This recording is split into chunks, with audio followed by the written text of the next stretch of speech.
नमस्कार, मैं हूं माही सिंह और आप देख रहे हैं नेक्स्ट 9 न्यूज। लोकसभा चुनाव जैसे जैसे नजदीक आ रहा है वैसे ही यूपी की सियासी गर्मी अब बढ़ती हुई नजर आ रही है। राजनीति में अब एक तरीके से चंद्रशेखर आजाद और मायावती को लेकर फिर से कयासबाजी चालू हो गई है। अब ऐसे में कहा जा रहा है कि आने वाले समय में मायावती चंद्रशेखर के साथ गठबंधन कर सकती हैं और उनको कहीं ना कहीं चंद्रशेखर से फायदा दिखाई दे रहा है। लेकिन वहीं उनके भतीजे आकाश आनंद की बात की जाए तो ऐसे में वो कहीं ना कहीं चंद्रशेखर से दूरी बनाते हुए नजर आ रही हैं। अब ऐसे में ये सारी चीजें अटकलें लगाई जा रही हैं कि चंद्रशेखर, मायावती और आकाश आनंद के रिश्ते ठीक नहीं चल रहे। अब ऐसे में इन सारे सवालों के जवाब के लिए हमारे साथ दिनेश मौजूद है। इनसे जानेंगे कि क्या आने वाले समय में जिस तरीके से चंद्रशेखर आजाद और मायावती के रिश्ते पहले सही चल रहे थे, लेकिन जब से आकाश आनंद की एंट्री हुई है तो क्या इन दोनों के रिश्तों में खटास देखने को मिल सकता है?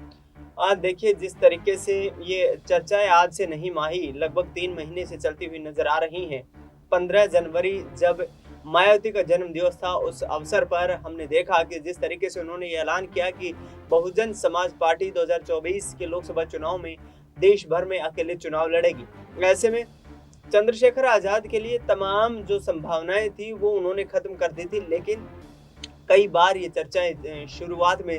देखने को मिली और जब लोकसभा चुनाव की यहाँ पर तारीखों का ऐलान कर दिया जाता है तो उसके बाद ये अटकलें और ज्यादा बढ़ गई, क्योंकि वहां पर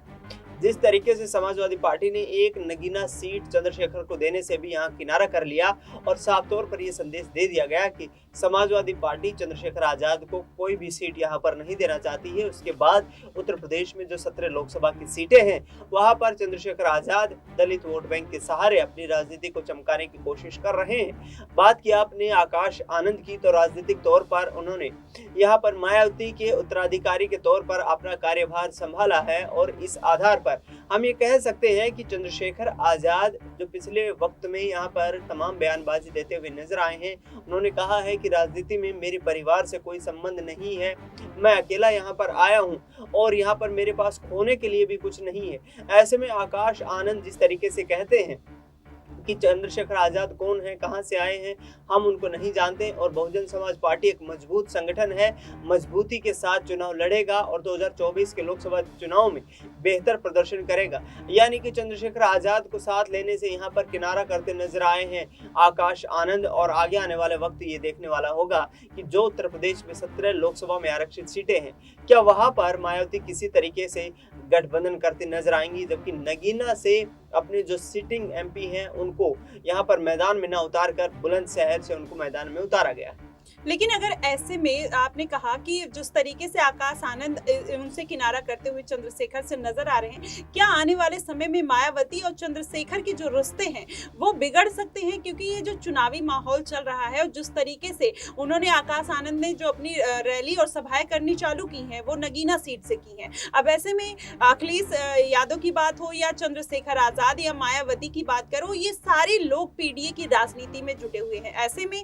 इन तीनों लोगों में कहीं ना कहीं खींचतान देखने को मिल रही है और ये चाहेंगे कि ज्यादा से ज्यादा वोट बैंक इनके खाते में आए। तो ऐसे में फायदा किसको होने वाला है, मायावती को, चंद्रशेखर को या बीजेपी को या इंडिया गठबंधन को? देखिए, जिस तरीके से लगातार दलित वोट बैंक की बात हम करें तो लगभग उत्तर प्रदेश में 20% दलित वोट बैंक है। इसके साथ साथ उत्तर प्रदेश में मुस्लिम वोट बैंक का भी कुछ वोट शेयर यहाँ पर बसपा को मिलता रहा है। चंद्रशेखर आजाद लगातार ये कोशिश कर रहे हैं कि कहीं ना कहीं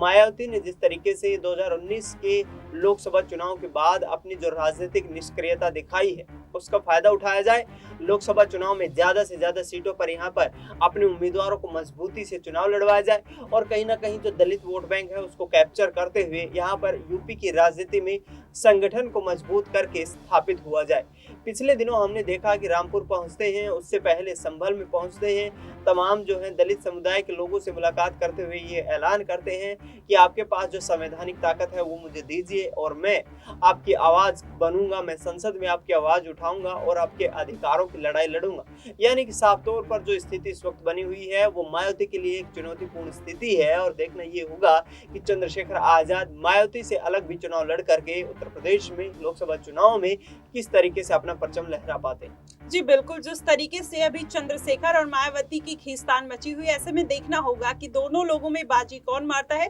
और आने वाले चुनाव में किसकी जीत होती है। और अगर अखिलेश यादव जिस तरीके से अभी मायावती को मात देने के लिए तैयार हैं, ऐसे में मायावती चंद्रशेखर साथ आएंगे, ये आने वाले समय में पता चलेगा। फिलहाल आपकी इस पे क्या प्रतिक्रिया बनती है, आप हमें कमेंट सेक्शन में जरूर बताइएगा। फिलहाल के लिए बस इतना ही। देश और दुनिया की तमाम खबरों के लिए हमारे साथ बने रहिए नेक्स्ट